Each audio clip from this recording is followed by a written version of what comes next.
Fala, galera!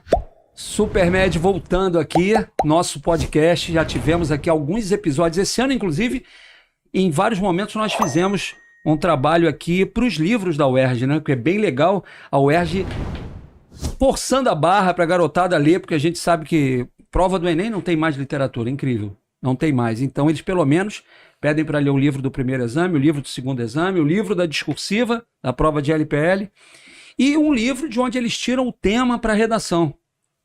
Então nós fizemos aqui alguns podcasts esse ano para falar aí de Machado de Assis, de Veríssimo. E hoje eu estou de novo com o meu querido professor Jorge Luiz. Nós estivemos juntos aqui, eu, Jorge e professor André Diniz, falando de samba enredo, samba política, futebol, geografia, história e vestibular. E hoje, obrigado Jorge, mais uma vez aí pela presença. E queria que você apresentasse o Paulo, por favor. Bom dia, boa tarde, boa noite a todos. Não sei como é que vai ser isso, mas primeiro agradecer o convite que o Supermed me fez para mais um podcast num tema super importante que é a medicina humanizada, né? A medicina, o Paulo vai destrinchar isso aí para a gente muito bem, ela é uma das três que eu chamo para os meus alunos, que eu sou professor de Geografia e de Sociologia, eu chamo para os meus alunos de Santíssima Trindade. Qual é a Santíssima Trindade? Paulo, Vladimir.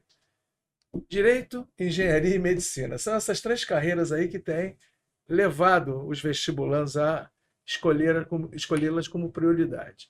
E hoje a gente vai falar de medicina, que é a tônica do Supermed, né? E ninguém melhor que o Paulo Pinheiro para falar sobre isso. Vereador do PSOL, um trabalho brilhante em relação à saúde pública, à medicina popular, ao respeito à humanização dessa medicina, né? Eu acho que é presidente da comissão, né? Comissão de Saúde do município. Então, a gente está com o Pelé da medicina aqui para ele dar uma aula para a gente, né? Nós somos professores, mas ele é também professor, além de medicina, de vida. E ele vai justamente falar com a gente sobre essa medicina humanizada. Paulo. Boa tarde a todos que estão nos ouvindo, boa tarde ao Vladimir e ao Jorge, obrigado pelo convite. Estamos aqui para discutir a vida como ela é, né? É isso aí, Paulo, muito obrigado aí pela presença e agradecer ao Jorge mais uma vez que fez esse contato com o Paulo para essa conversa aí. Assim, eu estava comentando com o Jorge mais cedo, o curso da gente só trabalha com alunos de medicina, né? E a gente vê a preocupação dos garotos com o mercado de trabalho, porque teoricamente, desde sempre, o aluno faz medicina e ele sabe que vai sair da faculdade, que ele vai ter um bom salário, que ele vai ter qualidade de vida. Eu acho que ainda há uma diferença em relação à engenharia, que ainda há uma diferença em relação a direito. Quer dizer, a certeza de que ele vai sair, de que vai fazer um plantão, 2, 3 plantões por semana e vai se virar com isso. Mas não é a mesma coisa, né? Não. A medicina, quer dizer, a vida mudou completamente, né? As redes sociais transformaram a nossa vida em coisas boas e em coisas muito ruins. Eu me formei na Universidade do Estado do Rio de Janeiro, na UERJ, no Hospital Pedro Ernesto. Eu entrei para a faculdade em 1970 e me formei em 1976. Naquele momento, eu me lembro de uma das primeiras aulas que eu assisti, que eu ouvi e assisti, o professor dizendo que nós éramos os pontos principais do vestibular, eram 5.500 candidatos para 125 vagas, era uma coisa muito difícil e tal, e que o médico era um sacerdote, que o médico era um profissional liberal. Provavelmente era, hoje não é mais. Hoje a medicina mudou completamente. O médico hoje, nós temos aqui no Rio de Janeiro inscritos lá no CREMERGE mais de 80 mil médicos, né? Antigamente não era isso. Antigamente tinha essa característica, quem tinha consultório, por exemplo, não cobrava de médico, cobrava consulta, né? Hoje em dia não existe mais isso, hoje nem se cobra mais consulta, porque hoje em dia ninguém mais paga consulta, uma minoria, 2% da população, que pode pagar um médico no consultório. Hoje mudou completamente. O médico que pensava no passado em se formar, em ter um emprego público, onde trabalharia de manhã no hospital, trabalhando e aprendendo, e à tarde teria um consultório onde ele ia atender as pessoas da área privada. As pessoas iam lá pagar a consulta. Isso acabou. Hoje em dia todo mundo tem plano de saúde, 58 milhões de brasileiros têm plano de saúde. Boa parte dos planos de saúde são planos de empresa, é o sujeito que trabalha numa empresa e tem aquele plano, e dá direito, que eu digo, os planos de saúde hoje, na maioria deles, dão direito apenas à saliva do médico, né? Que não dá direito a mais nada. O sujeito vai no consultório, marca uma consulta, demora muito tempo também para marcar a consulta, pelo volume imenso, e chega lá, o sujeito pede uma série de exames, e às vezes é um caso que vai caminhar para uma cirurgia, e ele aí descobre que o plano de saúde dele não dá direito a isso. E ele não pode pagar um médico para fazer esse tipo de atendimento, não tem condição de pagar. Consultas hoje são muito caras, as consultas são caras, porque a medicina é cara, a saúde, o tratamento da saúde é muito caro, e o médico hoje se transformou num assalariado. Hoje, antigamente a gente tinha o quê? O médico com carteira assinada, o médico tratando ou serviço público, ele pagando a sua aposentadoria, tendo descontado no seu salário a sua aposentadoria, seja ela, no caso federal, para o Ministério da Saúde, no caso estadual, para a Secretaria Estadual de Saúde, no município, para a Secretaria Municipal de Saúde. Pagava-se do município Prev-Rio, Rio Previdência na área do Estado, e os programas próprios de aposentadoria do Ministério da Saúde. Hoje em dia, a maioria dos médicos, e os que trabalhavam em casas de saúde privadas e hospitais privados, a maioria desses médicos tinha sua carteira assinada pelo regime seletista. Hoje acabou isso. Hoje todo mundo é pessoa jurídica. Todo mundo, eu brinco muito, todos se acham empreendedores. Né? Nenhum desses hospitais, essas grandes redes que existem por aí, ninguém contrata mais a não ser pessoa jurídica. Ou o cara é pessoa jurídica, ele não tem emprego. E há muito emprego para médico, não há pouco emprego para médico. Na área pública, surgiu a questão das organizações sociais, que é a terceirização da saúde, a terceirização do emprego. Né? Hoje, para você ter uma noção, só do tamanho desse estrago que nós temos hoje na saúde do município do Rio de Janeiro, quando o atual prefeito entrou em 2009, saiu César Maia, a Secretaria Municipal de Saúde tinha 28 mil profissionais concursados estatutários, descontando para o Prev-Rio e recebendo o salário da prefeitura. E tinha o César Maia, precisou usar a terceirização para contratar gente, porque ele não tinha como botar profissionais na Zona Oeste, por exemplo, e ele contratou através de um sistema chamado cooperativas médicas. Tínhamos 5.500 terceirizados e 28 mil profissionais aqui estatutários. Hoje, desde o momento em que começou a OS, Organizações Sociais, a maioria hoje você tem do orçamento desse ano da saúde municipal, 8 bilhões, quase 4 bilhões são gastos com organizações sociais. E a organização social contrata esse médico pelo regime seletista. Então, é terceirizado. Então, com o passar do tempo, com o desmonte da rede pública, com a desmoralização do concurso público, não é que o prefeito não faça concurso público, ele faz. Mas ele faz um concurso, que o sujeito faz o concurso, para iniciar médico, por exemplo, para trabalhar 24 horas por semana, ou às vezes 40 horas semanais, ele ganha, hoje, entrando, R$ 3.500 de salário. Esse mesmo médico, sendo contratado por uma OS, ganha 8, 9 mil reais.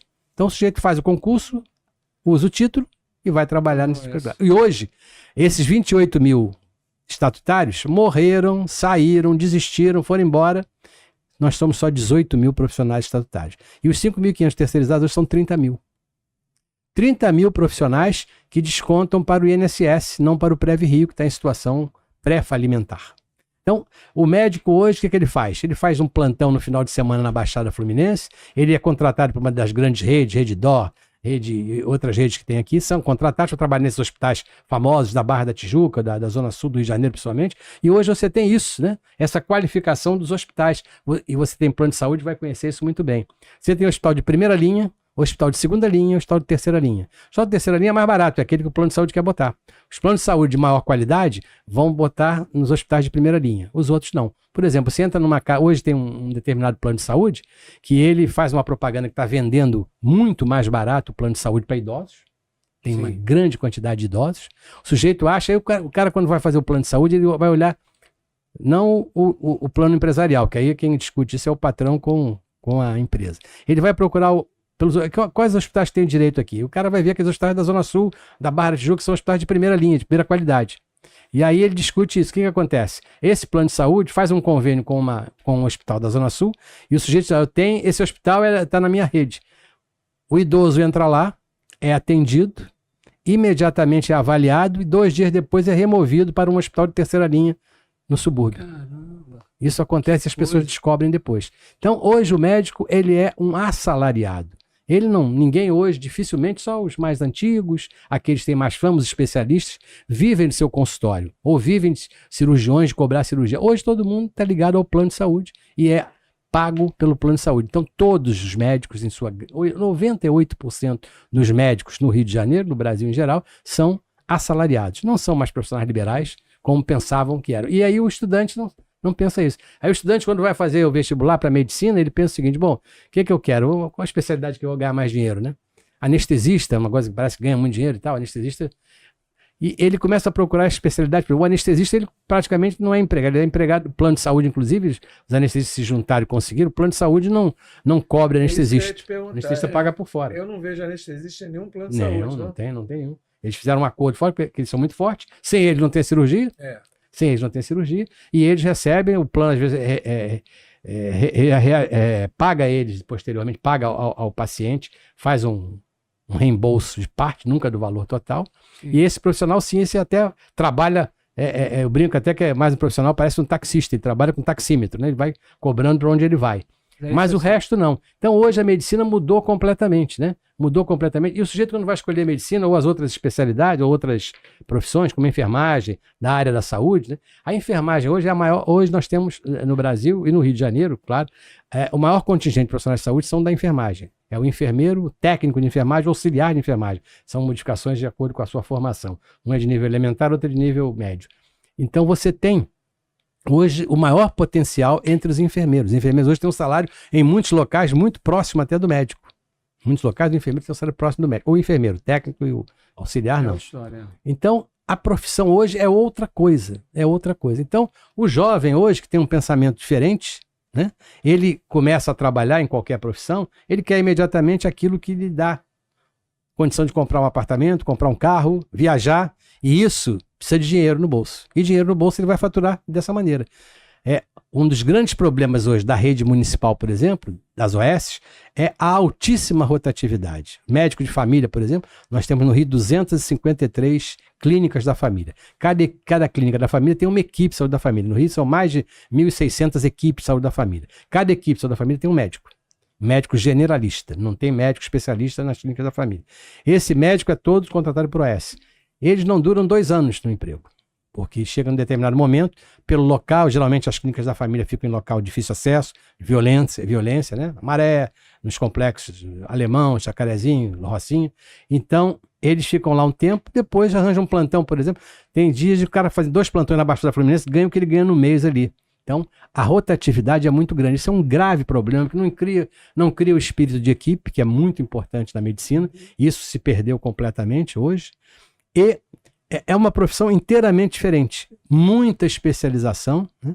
Muitos equipamentos. Hoje, muita gente opta na medicina por fazer a especialidade da imagem, né? Ou a ressonância magnética, ou a tomografia. Hoje, raio-x é praticamente inexistente.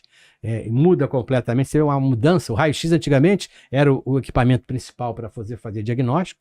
Você, como é que fazia? Você tinha um equipamento, você fazia o raio-x, botava um ecrã, batia o raio-x, e esse filme era levado para uma câmera escura, onde ele botava no líquido e revelava o filme, colocava no escuro. Tanto que nesses locais escuros, quem trabalhava eram os deficientes visuais. Hoje não existe mais, porque hoje o equipamento, ele mesmo faz prepara e te entrega o exame pronto. Então, acabou a especialidade dos deficientes, praticamente não tem mais emprego para eles. Né? E a educação também. Exatamente. Tá? É igual o bancário, né? Isso hoje em dia a máquina substitui dezenas de bancários, né? E não precisa botar o bancário ali sentado fazendo, porque a máquina faz mais rapidamente, sem precisar nem abrir o banco, né? Eu, essa semana, fui no banco. Tem os bancos virtuais, né? Eu fui no banco, né? Mesmo banco na virtual, eu fui num banco essa semana, banco onde eu tenho a conta da minha aposentada, sou aposentado da prefeitura.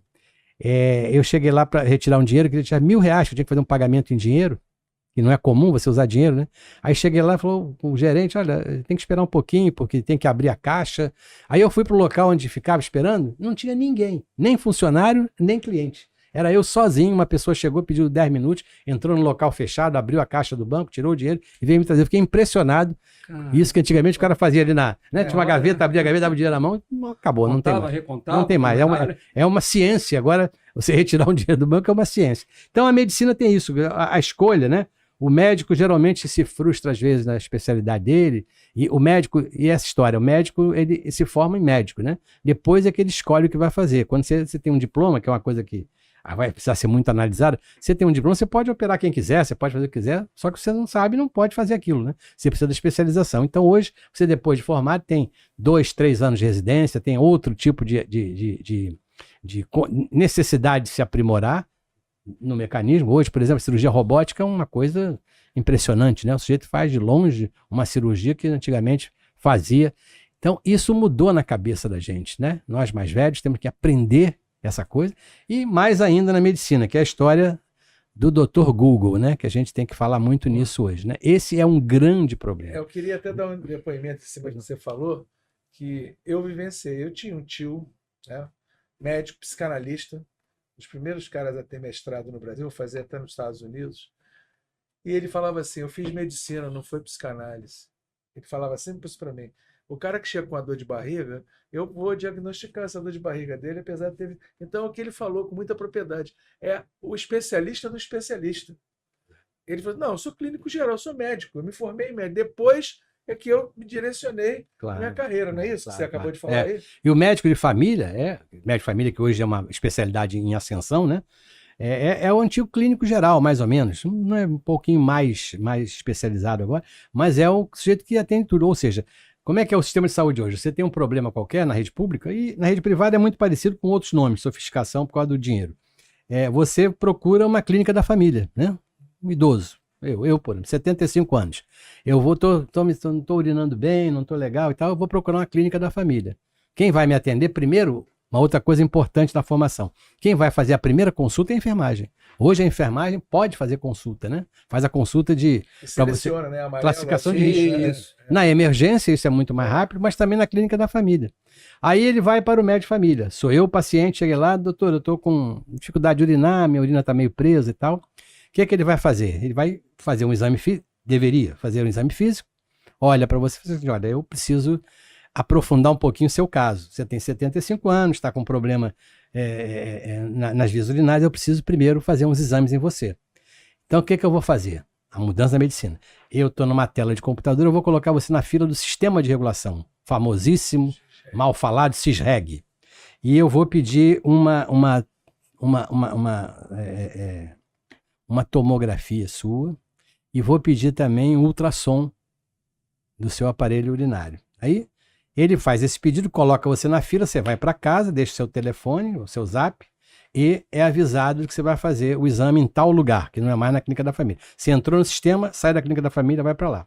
Feito o exame, o resultado do exame é devolvido para o médico de família, que ele pede o seguinte, olha, o seu resultado tem alguma complicação que eu não sei o que é direito, eu vou lhe encaminhar agora para uma consulta no especialista. Vou botar você novamente na fila do SISREG para fazer uma consulta com o urologista. E aí você vai ao urologista, no outro local, outra consulta. Aí faz o urologista e fala, olha, eu acho que você está com um tumor na próstata. Então nós vamos precisar fazer um exame, vamos fazer uma cirurgia e vamos tirar um material para avaliar o que você tem. É um tumor na próstata que pode ser benigno ou maligno. Aí ele me bota na terceira vez na fila do SISREG. E agora eu vou fazer vou marcar qual hospital que tem a vaga para eu fazer a cirurgia. Isto leva meses hoje. Vai empurrando. Vai empurrando. Por que leva meses? Porque você destruiu a rede pública de saúde, né? Hoje, por exemplo, determinados exames, o primeiro exame vai levar 90 dias para fazer. Você tem uma lei hoje que diz que você tem um determinado tempo, 60 dias, para tratar um câncer diagnosticado. Hoje você não consegue fazer uma quimioterapia em menos de 4 meses. Meu Deus. Não cumpre a lei. Então, isso tudo... Por que está acontecendo isso? Porque a rede de saúde é dessa maneira. O atendimento na clínica da família é o atendimento primário, resolve 90% dos casos. Eu comecei com um caso grave, mas 90% dos casos o médico de família resolve ali. A criança é vacinada, a mulher faz o pré-natal, a mulher faz o preventivo do câncer, tudo é feito com mais rapidez ali. Mas se precisa mais sofisticado, você vai para média complexidade, que são os exames e o médico especialista, e depois para alta complexidade, que é os exames a urologia, a ortopedia, a neurocirurgia, as cirurgias gerais, ou seja, você tem um sistema que é um triângulo, né? Na verdade é um triângulo, a base do triângulo, que é a grande, é a atenção primária, o meio do triângulo é a média complexidade e o ápice do triângulo é a alta complexidade. Hoje, por exemplo, no Rio de Janeiro, os 6 hospitais federais que tratam da alta complexidade estão num gravíssimo problema, que vocês têm acompanhado pela televisão, eu tenho brigado muito por isso.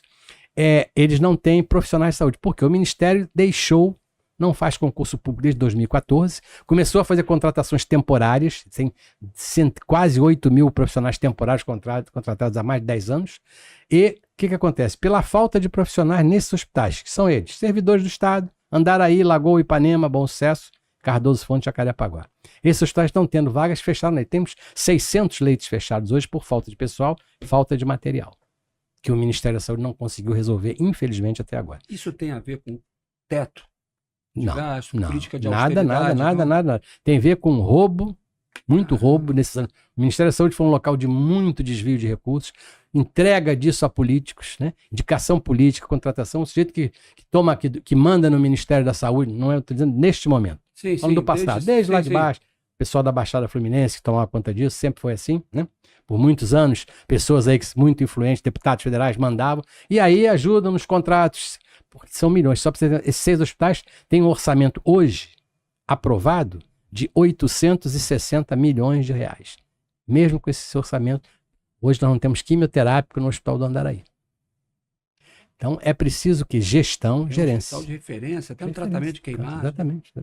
Hoje é um hospital que dá dó, você visitando aquilo lá, dá pena de ver isso. Então a medicina é isso. Você que vai fazer vestibular para medicina, entenda que você vai encontrar isso aí. Não pense que é nada fora do comum. Os problemas são muito grandes, tem soluções e é por isso que a gente quer. E as soluções passam pelo serviço público assumir isso. Nós não podemos achar que o que pode acontecer é você hoje estar terceirizando o SUS. Terceirizando o SUS por dentro. O Paulo, o Fabrício estava falando com a gente mais cedo. A gente sempre cita o Fabrício aqui, de vez em quando ele entra, participa. Ele estava falando que se ele tiver com um problema no dedo, que ele não entra lá no Google para tentar identificar a solução do problema, que o Google vai dizer que ele está com câncer, né? Não é isso, Fabrício? Você tem medo do Google, você está certo, né? Exato. Pois é, mas o Google é uma ferramenta, as pessoas não podem achar, hoje no consultório médico, a primeira pergunta que o médico faz é o que você tem? Ela fala, o Google disse que eu tenho isso aqui, o sujeito já vem com o diagnóstico pronto e que os exames são esses aqui. As pessoas hoje se acham em condições de cobrar e os médicos precisam entender que eles têm que tomar conta da consulta. O que não pode é um médico. Hoje, consultório médico, antigamente você tinha uma maca, consultório de um cliente, uma maca, e tinha o seu receituário aqui. Hoje ele tem na mesa um computador, uma impressora, né? E alguma coisa. Mas ele precisa entender que ele não pode, porque você está pagando R$80 por uma consulta, o seu plano de saúde, ele não pode fazer diferente do que fazia quando cobrava R$600 pela consulta. Então, você chegou lá, você tem que ouvir a história, a anamnese, ouvir a sua história, né? Ouvir da sua história, você vai botar o paciente deitado numa cama para examiná-lo, porque mesmo com a tomografia, com a ressonância, com o exame físico, você tem que fazer o exame físico. O exame físico você faz a ausculta com um estetoscópio, que é antigo, é velho, mas é útil. Você manuseia com a sua mão, né? Você tem maneiras que a gente aprendeu no passado, que continuam hoje importantes, né? Você, por exemplo, vai examinar um pulmão, você faz um toque com a mão entre as costelas, você já sabe se aquilo ali, o local, você faz em cima do fígado, na região onde é o fígado à direita, se você bate, você vai sentir um local cheio, alguma coisa cheia, tem um órgão maciço ali. Você bate no pulmão, você tem um órgão aéreo, um órgão com ar, é diferente. Você vai apalpar o intestino, a barriga do sujeito, vai ver se o fígado está aumentado, se não tá. Ou se é preciso ver como é que estão as unhas desse paciente, como é que ele está, como é que estão os olhos dele, né? A avaliação não é um exame oftalmológico, é a avaliação de como é que está a sua mucosa. Você pode fazer até um diagnóstico inicial de catarata, pode ter isso. Ou seja, você precisa do exame físico, é essencial. Depois do exame físico, depois da anamnese, você então vai para o seu raciocínio. É isso que a faculdade vai ensinar. Seu raciocínio. Claro que hoje você tem mais possibilidade de fazer exames. Agora, se você pega esse paciente e o cara diz, olha, vou pedir uma série de exames, não vou tocar em você. Pedir uma série de exames e você volta mês que vem para a gente ver o que aconteceu.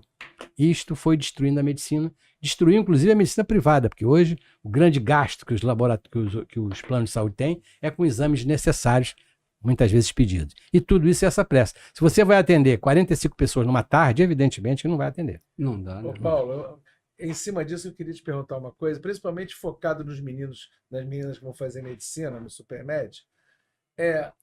Hoje, como é que funciona o pagamento dos planos de saúde em dois aspectos que eu quero perguntar. Um em termos de valor, outro em termos de prazo.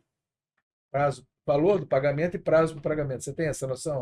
Demora no mínimo 40 dias para receber os planos que pagam bem, fora a questão das glosas, né?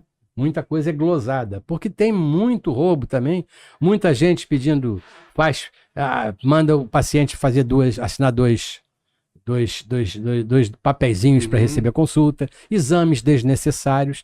E uma coisa que é muito grave hoje, também das redes sociais, é a propaganda que agora o Conselho Federal de Medicina está tentando entrar nisso, que é a propaganda enganosa. Por que tem tido tanto caso de problemas com mulheres fazendo cirurgias plásticas, etc? Porque a propaganda é ali, aparece uma senhora linda, uma moça linda, loura, linda, ou um rapaz forte, tal, dizendo que ele é médico, diz que vai deixar você igual a ele. Ou seja, a propaganda é completamente enganosa, completamente fora de ética, que é só abrir a rede social. Você escolhe o cirurgião plástico, aquele que cobra mais barato e que faz uma mágica, né?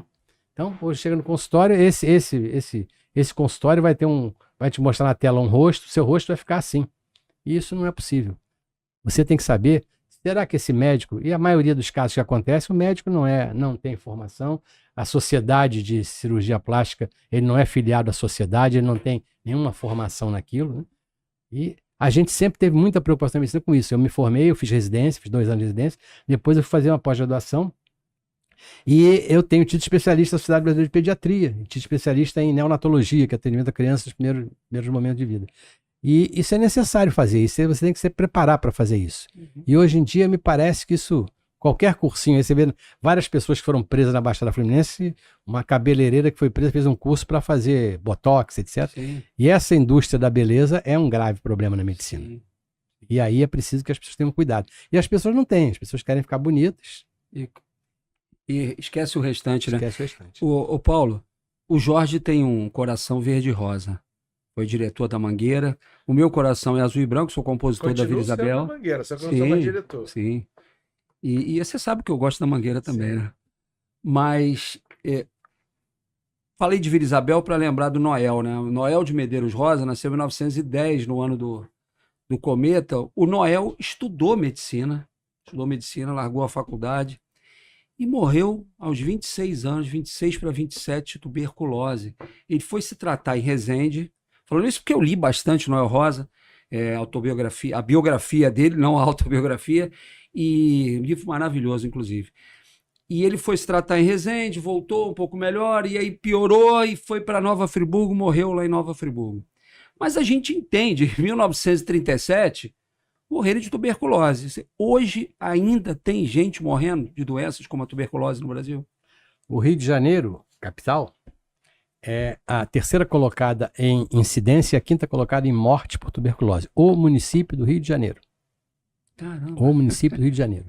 Por que acontece isso? O que é a tuberculose? Como se disse, é uma doença do século passado, é uma doença bacteriana, uma bactéria que se insere nas vias pulmonares e pega geralmente as pessoas com baixa imunidade, as pessoas com má alimentação e com más condições de moradia. A tuberculose é uma doença respiratória, como foi a Covid, né? Uma doença que se adquire ela no ar. O que acontece? No Rio de Janeiro hoje existem locais onde a tuberculose está inserida em maior quantidade. São os complexos de favelas. A tuberculose hoje é um problema grave. A tuberculose hoje no Jacarezinho, Complexo do Alemão, Complexo da Maré, Rocinha, ela é muito grande, em outras favelas também, mas é muito grande, maior nesses complexos e no sistema penitenciário. Cara. Por que acontece isso? A tuberculose é uma doença de fácil tratamento, fácil se o mundo fosse outro. A medicação é toda ela produzida pelo SUS, o pessoal falando, isso não é grátis, nada é grátis.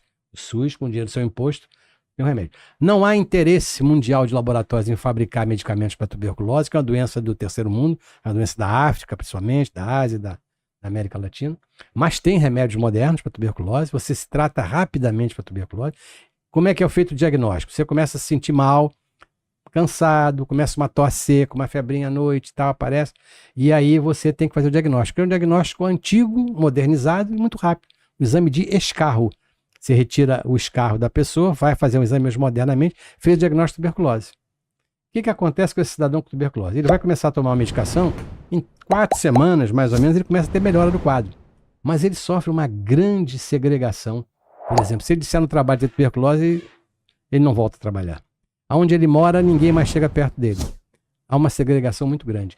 E por que a tuberculose é grande nos complexos? Porque a tuberculose, ela se dá aonde não entra sol, aonde não entra ar. As casas dos complexos favelas são casas muito coladas umas nas outras. A Rocinha, há 20 anos atrás, fez um trabalho muito importante, pegou a Rua da Tuberculose. Eles pegaram, tiraram todas as casas daquela rua, derrubaram, botaram as pessoas em outras casas e ali abriram várias vias. E a partir dali, nos meses seguintes, a taxa de tuberculose caiu muito na comunidade por causa disso. E hoje, o que acontece? No sistema penitenciário, pelos motivos claros, sim, a tuberculose é muito grande, e as pessoas não entendem que a tuberculose transmite. Era o presidiário, o cara fala, não, mas é no presidiário, deixa ele morrer, né? Assim pensam muitas pessoas. Mas não é assim que acontece, porque o presidiário recebe visita e recebe o sujeito que trata dele lá dentro também, né? Sim. O agente penitenciário. E essas pessoas vão andar no ônibus, no trem, junto com os outros. E é ali que vai pegar a tuberculose. Então hoje, o que precisa fazer? A tuberculose para ser tratada, e ela vem sendo tratada, maltratada. Eu sou autor de uma lei do ano passado, uma lei que cria o Programa Municipal de Combate à Tuberculose. Não é só dar o remédio. Hoje nós temos tratamentos importantes nas favelas. Tem os agentes comunitários que levam o chamado DOT, que é o tratamento diretamente localizado. Eles levam o remédio todo dia para aquele paciente para tomar no horário certo. E há uma resposta muito boa nisso. O sujeito vai ficar em 3, 4 semanas, daqui a pouco ele melhora, e se continuar tratando, ele vai melhorar. Mas acontece que muitas vezes ele, por causa do emprego, ele para de tratar, melhorou da tosse, ele para de tratar, vai embora, e aí ele pega uma forma mais grave da tuberculose, que é resistente, que vai dar problemas para ele. O que acontece em relação a isso? É preciso que os governos, e essa lei fala sobre isso, que os governos pensem que a tuberculose não é tratada só pela Secretaria de Saúde. Ela tem que ser tratada pela Secretaria de Habitação, Secretaria de Saneamento, pela Secretaria de Fazenda, pela Secretaria de Educação. É preciso dizer às pessoas como é que vai fazer isso. É preciso dizer, por exemplo, no plano diretor que foi votado agora, não conseguimos fazer nada sobre tuberculose. As pessoas não entenderam a importância de você trabalhar o plano diretor nas favelas com a tuberculose, para fazer casas diferentes, para poder melhorar a oxigenação e o sol para essa cidade. E o Rio de Janeiro precisa entender isso. É um programa de governo, não é um programa da Secretaria de Saúde. O remédio vai estar lá pronto para tratar, mas para você prevenir, melhorar, é preciso tratar da habitação com extrema urgência. No serviço penitenciário, melhorar o tratamento, até montaram um serviço de tratamento de tuberculose nos locais. Então você tem na cidade, aonde que tem mais tuberculose? É em Bangu, é o primeiro lugar do Rio, por causa do complexo presidiário, os presídios tem em Bangu. E é nessas comunidades todas. E você não vê melhora desse quadro, a piora, e você teve uma doença que morre ano passado, morreram mais de 4 mil pessoas de tuberculose aqui no Rio, na capital. Na capital. E assim, o estado do Rio de Janeiro... O gasta depois, não gasta antes para preparar. Quando há a tuberculose que é resistente, o tratamento é caríssimo, o sujeito vai ter que ser internado num hospital especializado para isso. Então não é questão de falta de dinheiro, em vez de gastar antes, de preparar as casas e de informar as pessoas, até porque o tratamento ele não dura 1 mês, 2 meses, né? Tem gente que para de tomar o remédio antes. Exatamente, mas tem que tratar, vai demorar um tempo, mas ele vai se tratar e vai se curar. Muitas pessoas se curam da tuberculose. É bacilo de Koch, não é isso? Bacilo de Koch, exatamente. Eu estava falando mais cedo sobre isso com os garotos lá no curso e começamos a falar sobre doença de Chagas. Também é um problema no Brasil ainda? Eu vou falar, ainda é muito no interior, mas tem outras doenças também, como a de Chagas, que é importante, principalmente nas cidades mais que houve as cidades todas passam a ser grandes cidades, né? Mesmo as cidades que eram no interior algum tempo atrás. Aqui no Rio de Janeiro, a Zona Oeste do Rio de Janeiro hoje não é mais Zona Oeste, né? A Zona Oeste hoje não é mais aquilo. Hoje a Zona Oeste é igual ao centro da cidade, praticamente. Mas o que aconteceu?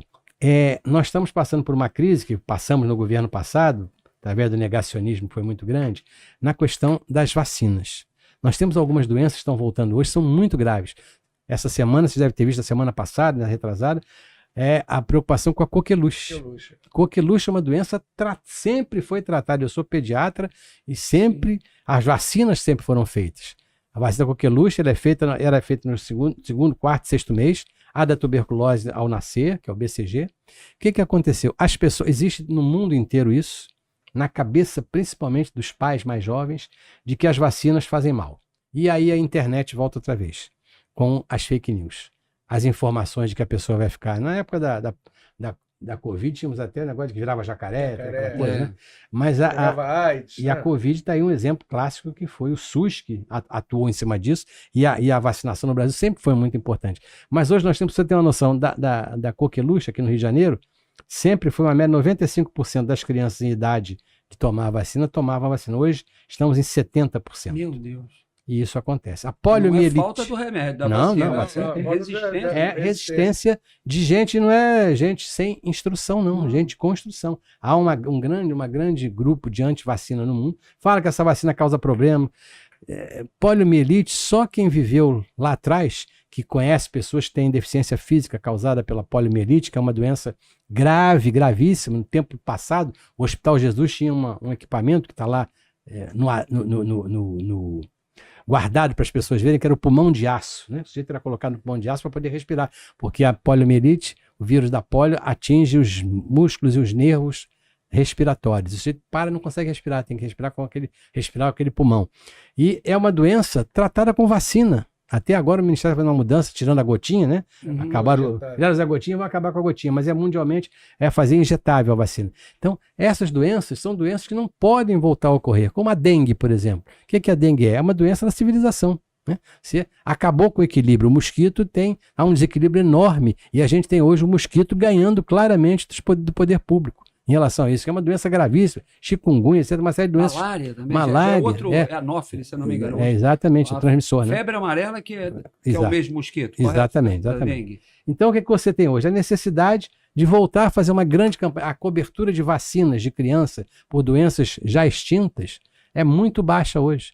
E se o governo não conseguir fazer isso, nós vamos ter problemas muito sérios adiante. Doença como a coqueluche mata uma criança pequenininha, um recém-nascido, uma criança de 1 mês, 2 meses, tem uma crise, entra no antibiótico, morre por causa de uma doença absolutamente tratável e que estava em extinção.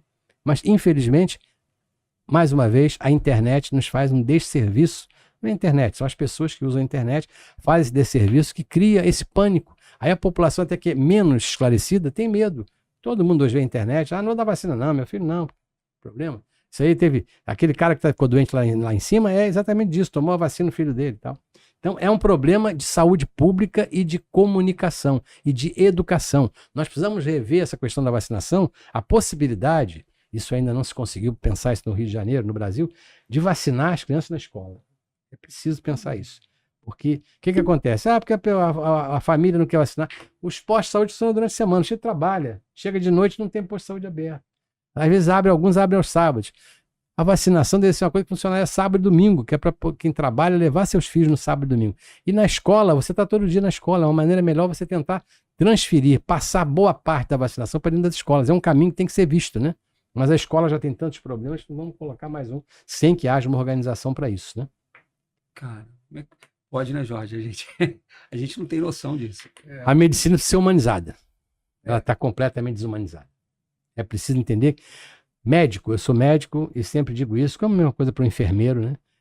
Médico, enfermeiro tem que gostar de gente. Se você não gostar de gente, meu amigo, não tem jeito. E eu acho. E a medicina, você nunca vai perder isso.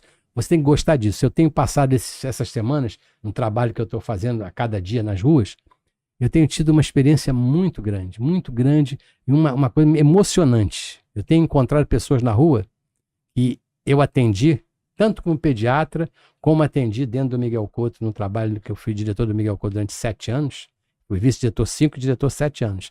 Pessoas vindo hoje falar comigo. Anteontem, uma pessoa me encontrou na rua, me deu um abraço, um beijo. Poxa, eu queria falar com o senhor salvou a minha filha. Como é que você salvou minha filha? Chegou lá no Miguel Couto, os médicos queriam mandar ela embora, só não deixou porque ela tinha que ser atendida e tal. E ela hoje está com 39 anos. Eu falei, não me diga a idade que eu vou ficar triste aqui. 39 anos, está morando na Finlândia. Uma outra que é uma criança que eu atendi numa casa de saúde, que eu fiz uma ex-sanguíneo transfusão nessa criança, é o filho de um médico. Esse estava numa casa de saúde particular, eu atendi, ele não tinha dinheiro, na época até foi uma coisa interessante, que eu fiz a troca do sangue, falei, agora ele tem que ir para o CTI pediátrico, CTI neonatal. Mas eu não tenho dinheiro, vamos fazer o seguinte, vamos levar para o CTI tal, você vai chegar lá, vamos pedir um cheque calção. Você dá um cheque sem fundo. E aí depois a gente vai lutar com isso aí. Ele deu o cheque sem fundo e a criança foi salva, entendeu? O negócio... Isso a gente é alguma coisa que só o lado humano da gente vai ver, né? E isso eu estou me sentindo muito gratificado porque eu estou encontrando pelas ruas do Rio de Janeiro onde eu estou andando. Mas Você a falou... opção... Jorge. Por isso que é o tema da gente hoje, medicina humanizada. A opção de duas profissões, na minha visão, são altamente humanizadas, professor e médico. Uhum. Né? O professor e o médico que não tiver humanização, ele tem que desistir disso. Né? Porque a gente lida com o humano. Né? E o humano está ali como carente, como necessitado, não só da aula que a gente vai dar ou da consulta que ele vai dar. Ele está ali como pessoa. Né? Então você tem que vê-lo como pessoa, como ser humano. Por isso que eu elogio demais o trabalho do Paulo, porque ele faz esse projeto de humanização na medicina. Ele falou da questão das favelas, que é a nossa praia, que a gente é geógrafo, né? A favela, ela é um problema pela incapacidade de habitação. O espaço tem, mas não existe um projeto de habitação. Até teve uma proposta, né? Que eu achei que fosse dar certo, mas depois eu me decepcionei, que foi o projeto Favela Bairro, do César Maia. Você não precisa tirar a favela dali, você tem que humanizar a favela. Humanizar a favela com o quê? Com dignidade.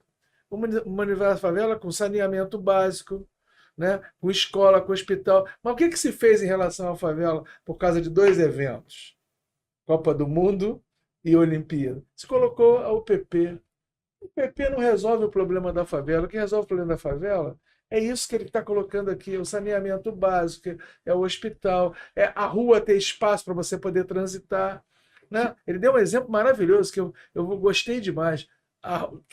Da Rocinha, que abriram a rua para justamente ter a circulação. Imagina que legal isso. A área entrou e bateu sol. Tem casas na Rocinha e nas outras comunidades que o sol não bate em momento nenhum. Tem uma pequena janela e no ar também não entra. Uma pessoa com tuberculose no lugar desse vai transmitir para todo mundo. Tem mais esse problema. O cara transmite para todo mundo, não tem jeito. Vai transmitir, o ar está ali contaminado. No ônibus, quanta gente entra no elevador com alguém tuberculoso, você não sabe. Sim. Eu comprei um livro há algum tempo, uma daquelas idas à Bienal, né? A História do Século XX pelas Descobertas da Medicina. Bem legal o livro, escrito por um médico e um historiador. E ele estava citando a época da Revolução Industrial, século XVIII para o XIX ali, e ele falando de crianças com raquitismo na Inglaterra, nas cidades. No campo não tinha, porque as cidades poluídas não tinha o sol que tinha no campo. Incrível, né? É verdade, é verdade. Você falou de encontrar pessoas na rua e ao encontro do que Paulo falou e Jorge também, eu estava conversando com os amigos e o amigo falou assim, pô, Vladimir, mas você reparou como esse morador de rua, ele consegue sobreviver com as adversidades, ele é resistente? Eu falei, meu amigo, esses são os sobreviventes, os outros morreram. Exatamente. Sim, esses são os sobreviventes que você está vendo aí. Quantos outros morreram com 40, 50 anos. Você falou de uma coisa que é o tema da nossa podcast de hoje, que é humanização da medicina.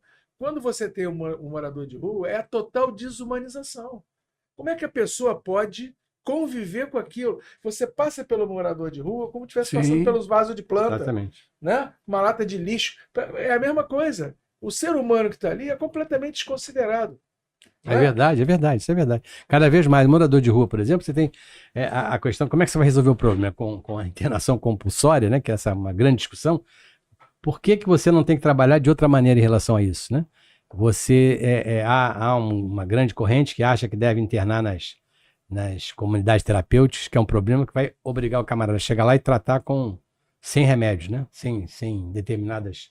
Esse é um grave problema, porque no meio disso aqui está um lucro fabuloso que esses grupos têm, cada vez maiores no tratamento. E a outra é que o sujeito está preocupado quando acordar de manhã, ou chegar de manhã na loja dele, ou na casa dele, tem um cara dormindo no chão. Esse cara está dormindo no chão por vários motivos. No passado, eu me lembro, quando eu era criança, eu vi, não, tem que dar passagem para esse cara voltar para o Nordeste e tal. Não é mais isso, não existe mais. Isso não é verdade. Essas pessoas, muitas até têm casa na Baixada Fluminense, mas estão morando aqui porque não tem dinheiro do transporte, né? Porque nós não pensamos nisso, nós não. Exatamente. As autoridades não pensaram nisso. Quando tiraram, por exemplo, eu me lembro da história da saída da favela da Praia do Pinto, lá onde eu falo, perto do Flamengo, que vamos tirar as pessoas daqui, nós vamos levá-las para lá para Cidade de Cidade de Deus primeiro, Cidade de Deus, primeiro, e vamos levar, nós vamos para lá e vamos, as indústrias vão para lá também. Só que só quem foram os moradores, porque as indústrias não foram para lá. Revalorizar E aí o você espaço hoje, urbano, né? hoje o sujeito quando procura um emprego, a primeira preocupação dele é arranjar uma conta de luz dizendo que ele mora perto do emprego, né? Porque senão... Ô Paulo, em cima do que você falou, eu comecei a dar aula em 79. Em 81, no Baiense do Centro, era até o pai da Denise, que era meu patrão, Robertino. o Robertino Baiense, eu fiz um trabalho sobre população de rua. Em 81, olha só, em 81, com meus alunos, dei um questionário para eles saírem entrevistando. Você sabe que 80% do morador de rua era pessoa que morava na Baixada e não tinha dinheiro para ir e voltar todo dia e precisava comer. Então eles optavam por comer e só ir para casa sexta, sábado e domingo. É o que ele acabou de falar aí. Entendeu? A concentração de renda, a desigualdade social absurda. E é Pra antigo. não praticar movimento pendular, né? Isso, 81. A gente está em 2024. Hoje os movimentos pendulares são mais longos e mais cansativos. E outra né? coisa é dizer que o cara, ele tem muito morador de rua também com problema familiar, que saiu de casa, incompatibilidade, uma Exatamente. série de coisas. E aí vem a história da droga, entra aquela história da Cracolândia. Né? A droga, qual é a função da droga? A fuga. A droga tem como... Você não vai ter como controlar a droga com essa desigualdade social absurda que existe. Né? Então a droga é... o cara usa crack, usa porque é barato, tira ele da realidade. É verdade. A realidade dele é o que você falou, que ele falou. É muito ruim de dormir na rua. Né? Ou você acha que o cara gosta de estar ali? É verdade.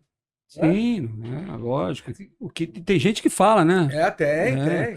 Fizemos um trabalho há um tempo com os garotos sobre favela, e aí, de ensino médio, início de ensino médio, características de favela, um monte de coisa para falar, né? Um monte de coisa boa, inclusive, a presença do samba, por exemplo, Sim. a gente fala muito disso. E o que eu ouvi de alguns alunos foi: o cara não paga imposto. O que está na cabeça dele é isso. Aquele cara está atrapalhando de alguma forma a vida dele, porque se não paga imposto, ele paga por ele. Aí você tem. Quem sonega mais? Ele não sonega, se é que ele não paga. Ou o cara do agronegócio. Né? Esse aí é o grande sonegador, o grande industrial, né? Que faz uma fundação para poder desviar o dinheiro através do imposto de renda. Né? Aí você vai ter que internar o cara do agronegócio. Vai ter que... Internação compulsória. Não é verdade? Por falar nisso, você falou de desviar dinheiro, eu lembrei de organizações não governamentais, lembrei do terceiro setor. Acho assim, me corrija se eu estiver enganado, num estado onde o estado de bem-estar social é cada vez mais fraco no mundo, né? Vem o neoliberalismo e as políticas de welfare state vão diminuindo, o terceiro setor acaba entrando como para compensar a ausência do Estado. E assim, tem ONGs que funcionam, tem ONGs que não funcionam. Tem alguns exemplos de... Mas em cima disso é o que o Paulo falou ainda agora, logo no começo da fala dele. Hoje se supervaloriza uma coisa chamada empreendedorismo, que é a maior farsa, que é a maior falácia, que é a maior mentira que existe. O empreendedor, na minha visão, ele tem que estar associado a duas coisas, a conhecimento e financiamento. Você, para empreender, você tem que conhecer o que você está fazendo, tem que ter dinheiro para montar um negócio. Então o cara chama o cara do Uber de empreendedor. É isso. Você chama o cara daquele que entrega, como é o nome daquilo? O iFood, né? iFood. De empreendedor. Ele diz, eu não tenho patrão. Não, e você já foi ao shopping, ou no metrô, ou nas grandes lojas, que fala assim, o colaborador Vladimir. Que colaborador nada, o cara é empregado. Entendeu? Então, eles estão minimizando o processo de exploração. Que é absurdo. Então, você não precisa mais, ele falou aí, não tem mais ninguém segurado pelo Estado. É tudo OS. Né? Justamente para o Estado não ter nenhum tipo de dívida. Pessoa jurídica acha que ele é o patrão. Isso. O que o Estado faz? Se a gente pegar, qual é a função? Quais são as duas funções do Estado? As duas. Defender o povo e o território. Então, o Estado que é omisso em relação ao povo, como é que pode? Não pode. E na propaganda sempre nós temos que guardar dinheiro para a saúde e para a educação. Aí você guarda dinheiro para a sua educação e terceiriza esse setor totalmente, né? Sim. Na educação, o governo atual é um problema enorme. Esses últimos 6 meses, a contratação de professores temporários é um absurdo, né? Cada Sim. vez maior, com gente na fila de concurso Do público. Estado. E com gente Município, aprovada município, em concurso, município. já. Gente Com gente aprovada em concurso. Exatamente. Né? É isso aí. Isso também.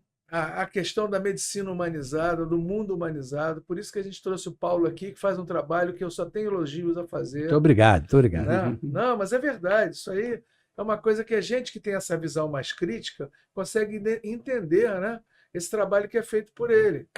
E eu queria dar um depoimento aqui que eu dei em off agora para o Vladimir, sentando aí, Sobre o Canadá. da minha filha. A minha filha foi para o Canadá com 14 anos.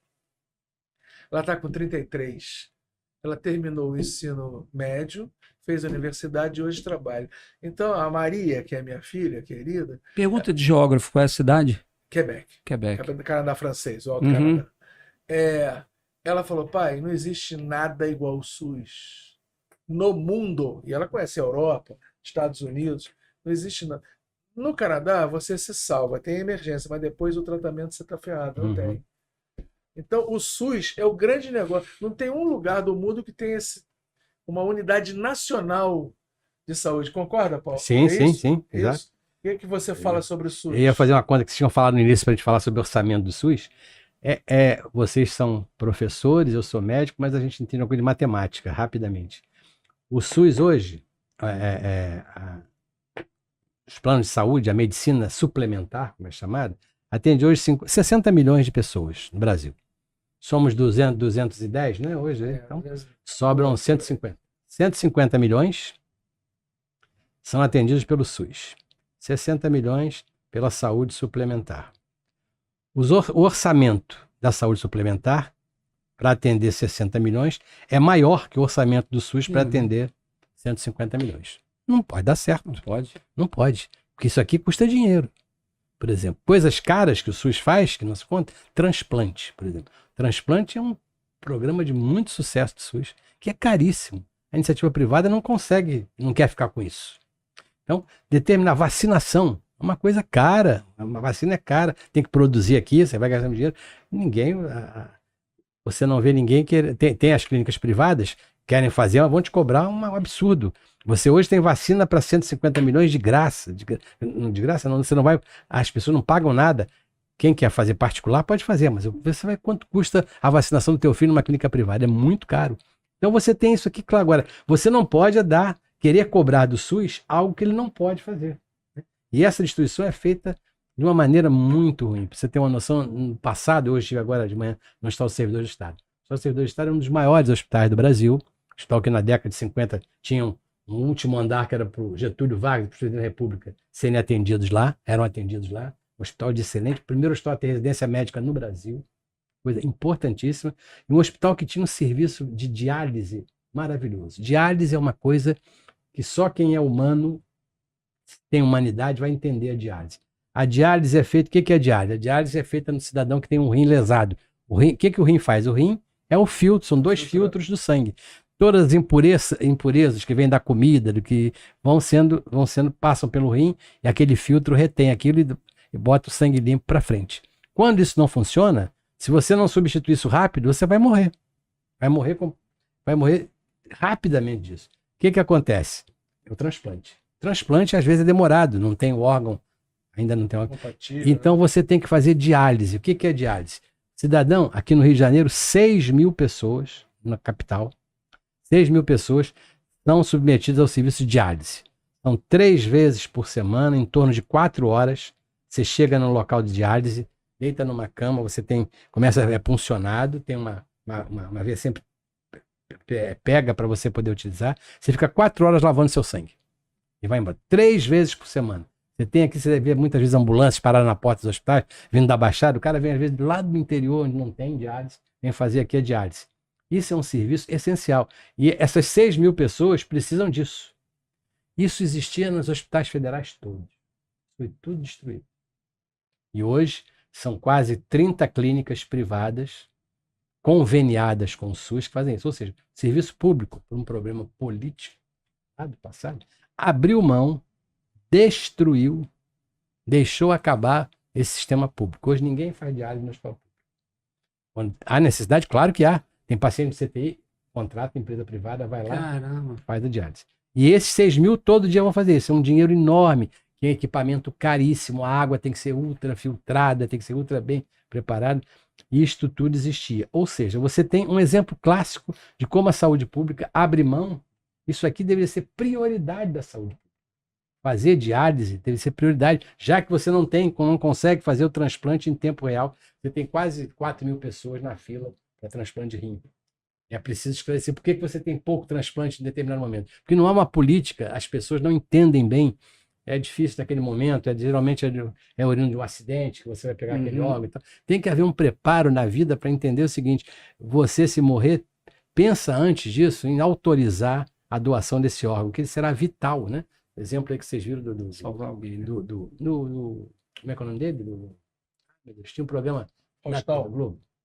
Faustão é um exemplo disso, estava lá, não furou fila nenhuma, foi pela gravidade do fato. A fila do... Já fez 2 transplantes, né? A fila do transplante no Brasil é uma coisa altamente... Teve muita luta para vencer as indicações políticas, etc., mas conseguiu vencer. É um exemplo que pode. O SUS, quem faz transplante no Brasil é o SUS, né? Por que a diálise não acontece a mesma coisa? Por quê? Interesses financeiros. Sim. Paulo, em cima disso que você falou, existem 3 indústrias no mundo que dominam a lucratividade. Vamos lá. Bélica, petroquímica e farmacêutica. O que eu quero perguntar para o Paulo é o seguinte: a gente tem um centro de referência, que é a Fiocruz, né? Por que o Brasil não investe numa indústria farmacêutica nacional? E outra coisa, quanto é esse custo da farmácia popular? Explica para a gente isso aí, por favor. Farmácia popular é importante. Vem aí a história dos genéricos, né, que ajudam muito nisso. Ou seja, a indústria farmacêutica é muito difícil, né? Você vê, eu estava falando da tuberculose. Onde não há muita pesquisa é na questão da tuberculose. Mas está andando, por quê? Pesquisas são feitas em países mais pobres. Os grandes laboratórios não têm muito interesse. Em fazer essa pesquisa, mas está sendo feita. O que acontece? O medicamento popular, até o César Maia tinha feito alguma coisa interessante quando foi prefeito, que era remédio em casa. Ele fazia entrega do remédio em casa, era muito importante, porque boa parte das pessoas que vão ter lesão renal são pessoas que não trataram a hipertensão. O não tratamento da hipertensão leva a uma lesão no rim, que vai terminar em transplante em diálise. Então é importante entender, você falou das 3 indústrias, né? A Fiocruz está começando a fazer um trabalho sobre a indústria farmacêutica, sobre a indústria no Brasil, a indústria na medicina do Brasil. Dá um trabalho importante, mas precisa de força do governo para isso. Há um trabalho muito importante na Fiocruz, mas ela sozinha não vence isso. No governo passado ela não teve esse apoio. O governo atual está tendo até esse apoio. Mas é preciso vencer tudo isso. Por quê? Você falou das indústrias lucrativas. Qual é a minha resposta para indústrias lucrativas? É preciso entender, muitas vezes você só entende quando dá na sua família. Saúde não é mercadoria. Esse é um slogan usado muito pelos sindicatos, etc., mas é a maior verdade disso. Só quando você passa por uma coisa dessa é que você sabe. A gente que vive isso, eu vivo isso todos os dias. A minha humanidade, meu sentimento humano pela saúde passa por viver isso todos os dias. Eu passei agora há pouco tempo atrás, 2 meses atrás, por um problema grave de uma pessoa muito ligada a mim, que era o meu assessor de comunicação social, lá da Câmara. Meu assessor é DJ, que é o Júlio. O Júlio é um rapaz de 32 anos, a mulher dele estava grávida, teve um neném agora, exatamente uma semana depois do episódio que aconteceu com ele, e ele tinha um problema, não dormia direito, tinha aquela insônia, acordava com apneia do sono, tinha um problema enorme, resolveu fazer uma cirurgia, que é retirar um pedaço do maxilar, abaixar, fez particularmente. A mulher dele é jornalista e eles têm um plano de saúde. Isso é para o sujeito entender que acha, não, eu não quero saber de SUS, que eu tenho plano de saúde. Não pense nisso, companheiro, você vai se dar mal em determinado momento. Veja essa história que foi prática, acontecida 2 meses atrás. O Júlio foi para uma casa de saúde, não vamos citar aqui o nome, foi para uma casa de saúde aqui no Rio de Janeiro para fazer a cirurgia com o médico, amigo dele, facial. Fez a cirurgia, Eu falei com ele saiu, se licenciou lá da Câmara, tive que licenciar ele para fazer a cirurgia, né? Licença de saúde. E no dia seguinte da cirurgia, a mulher dele me liga: Paulo, pelo amor de Deus, vem aqui me ajudar. O Júlio tá esquisito. O Júlio não tá respirando bem. A cirurgia foi um sucesso, tal, mas não tá respirando bem. As enfermeiras estão dizendo que ele tá nervoso, tô dando tranquilizante para ele não consegue respirar. Falei: chama o médico que atendeu ele imediatamente, que eu vou arranjar uma pessoa para ir aí. Aí ela chamou o médico chegou lá, levou ele pro centro cirúrgico de volta e fez uma broncoscopia. Passou para ver o que está acontecendo no pulmão dele, que era um problema pulmonar. Quando ele fez a broncoscopia, o Júlio teve uma parada cardíaca de 3 minutos. Conseguiram reverter a parada cardíaca, chegaram ao pulmão dele, estava tomado. Ele vomitou na cama, broncoaspirou, teve uma lesão química no pulmão e o pulmão dele tinha quase 90% sem funcionar. Eu pedi a uma pessoa amiga minha, que era do CTI, de um hospital, para ir lá visitá-lo. Isso já era no sábado, dia seguinte. O Júlio gravíssimo, CTI entubado, sem conseguir respirar, com 40% de oxigenação. E aí a médica disse: Paulo, o problema é o seguinte, o Júlio vai morrer daqui a 2, 3 horas. Ele está com o pulmão lesado, ele precisa usar um aparelho, aquele que o Luiz Gustavo, né, Paulo Gustavo usou, que é o ECMO. É um aparelho caríssimo isso aqui, não tem condição e tem que fazer pelo plano de saúde. Ele tem um plano de saúde X e o plano de saúde, pelo salário da mulher dele, não cobre o hospital que tem o aparelho. Então eu não tenho o que fazer. Se a gente não arrumar um lugar para ele ir, ele vai morrer. Aí nós juntamos o nosso pessoal entramos, fomos à Defensoria Pública, pedimos: faz um relatório descrevendo exatamente isso que você falou. Ela fez o relatório, dizendo qual era o quadro dele, tempo de vida que ele tem, pessoa de 32 anos. Aí mandamos para o plantão judiciário no sábado, o juiz levou 1h30, deu parecer favorável. Pode mandar buscar. Aí a empresa de plano de saúde levou 4 horas para autorizar a ambulância a sair do hospital para buscar ele lá. Vai com o aparelho móvel, com o ECMO móvel, bota o aparelho e leva ele para o hospital que tem o aparelho. Levou 4 horas para fazer isso. O Júlio foi para lá, quase morreu nas primeiras 48 horas. Gravíssimo. Depois de quase 1 mês e meio, ele conseguiu se salvar. Mas o que aconteceu? O tempo em que ele ficou com 40% de oxigenação, o corpo humano reage da melhor maneira. Vamos economizar para quem precisa. Todo o sangue vai para o cérebro e para o coração. O resto fica para depois. Com isso, o Júlio teve que amputar metade da perna esquerda e todos os dedos do pé direito. Uma cirurgia facílima, uma cirurgia eletiva. E o que aconteceu? O Júlio, que tinha um plano de saúde alto, padrão, ligado a um banco, viu que não valia nada aquilo. Por quê? Porque o salário só dava direito ao hospital de segunda linha, que eu falei aqui no início, né? Só conseguimos para aquilo que eu hoje digo o maior plantão de saúde do Rio de Janeiro, que é o plantão judiciário. Resolvemos vários problemas assim, no desespero. Mas é preciso que o juiz, geralmente os juízes de plantão são mais jovens, têm medo da repercussão e acabam dando a decisão. E a maioria nem corre atrás do juiz, né? E muitas vezes a decisão não é cumprida. E a maioria das pessoas não sabe. Não A sabe. Defensoria Pública, a gente sabia porque já tem muita gente. 4 da semana, como eu fiz lá com aquele meu amigo que eu mandei dar um cheque sem fundo, essa aí a gente manda agora, para não dar cheque sem fundo, a gente manda para o Poder Judiciário para tentar fazer. Mas são dezenas de pessoas por dia. Eu recebo dezenas de pessoas por dia. Depois eu contei essa história, várias pessoas me procuraram. A gente tem que tentar. Ou seja, mais uma vez terminamos aqui com a mesma coisa. Se não houver humanidade, não tem medicina. E medicina com lucro não cabe. Medicina não é mercadoria. Se a gente for pensar no lucro, se eu sou dono de... Eu resolvo investir, ser empresário da medicina. Vou abrir uma clínica de imagem, né? Meu primeiro problema qual é? Eu vou ter que comprar uns aparelhos. Eu não tenho aparelho. Eu vou comprar, vou fazer um financiamento no BNDES, vou buscar um dinheiro emprestado para comprar um tomógrafo, uma ressonância magnética e um ultrassom. Compro. Aí, a partir daqui, eu tenho uma conta para pagar juros, correção monetária. Eu passei a ver a medicina como um negócio, né? Medicina aqui é a minha mercadoria. Se eu não pagar esse cara, o cara vai me prender, né? Vai tomar os aparelhos de volta. E eu começo a trabalhar nesse sentido. Eu tenho que fazer muito exame. Provavelmente, a gente tem aí um dos problemas que os planos de saúde têm. Exames demais pedidos em determinado momento que não são necessários. Saúde não é mercadoria. Pensar em enriquecer na medicina, para os jovens que vão fazer, se é para isso que vocês pensam, não entrem não, porque não dá para enriquecer não. Ah, mas tem gente rica aí, você vai ver caso a caso. É isso. Paulo, obrigado pela tua presença. Muito obrigado a vocês pela Jorge. oportunidade. A Obrigado todos vocês, também. obrigado. Estou sempre à disposição.